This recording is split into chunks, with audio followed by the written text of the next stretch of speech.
Днес се намирам в китното пловдивско село Дедово, в сърцето на Западните Родопи, известно с чистия си въздух, за да ви покажа разработен бизнес проект, а именно къща за гости с басейн, сауна, джакузи и ресторант.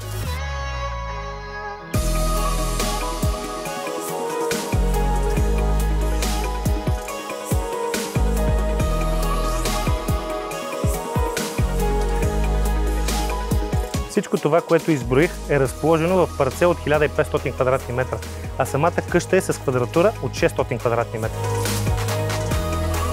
Къщата за гости предлага 7 двойни стаи и една тройна, като всяка е със собствено санитарно помещение, а капацитета на ресторанта е до 60 човека.